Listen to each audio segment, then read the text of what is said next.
Hello guys! Ang ating video for today ay magagawa ako ng kilawing manggang hilaw. Tapos, magagawa ako ng buwad. Or ng sariling tuyo kasi mainit masyado. Tapos, nakakita ako kanina ng fresh na isda.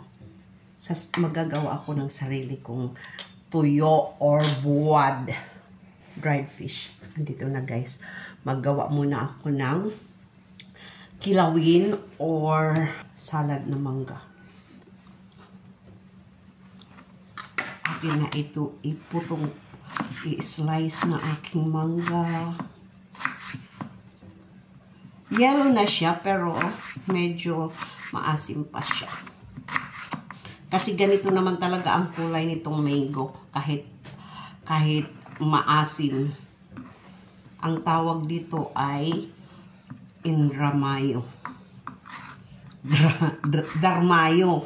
Indramayo. Ano yun eh, lugar. Kasi galing to sa kanila.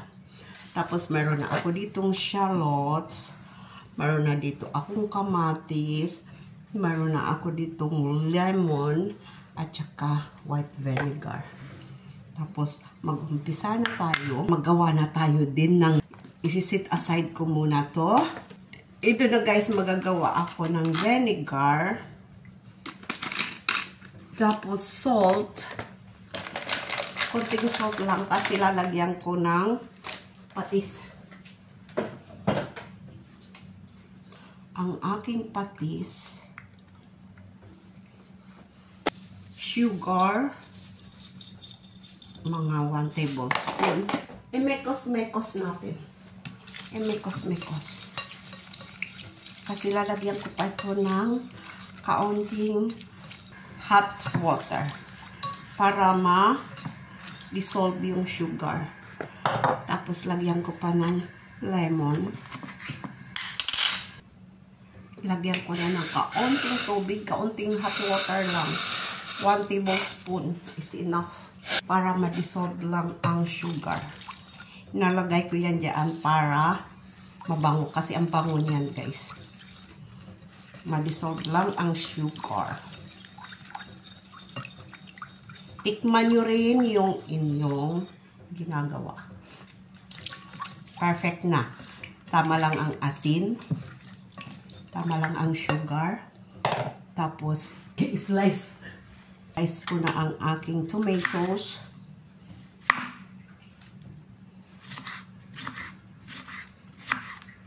Tanggalan nyo ng seeds. Pwede. Pero ako hindi ko yan tatanggalan kasi maano pa. Medyo dalawa na nga. Ang aking kamatis. Sorry, kinamay ko lang yan. Mekos-mekos. Sorry. Nangahulog. Sandali lang.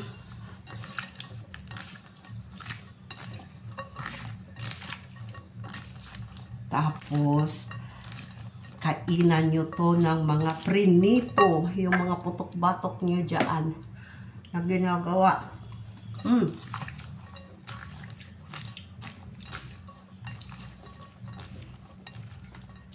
Nangahulog na ah.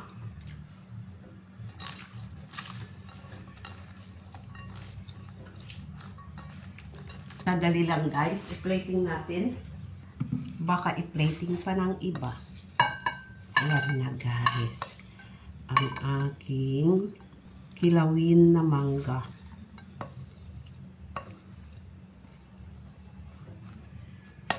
Pwede niyo ito ihalo sa kilawing isda. Kung nagagawa kayo ng kilawing isda. Yung dilis.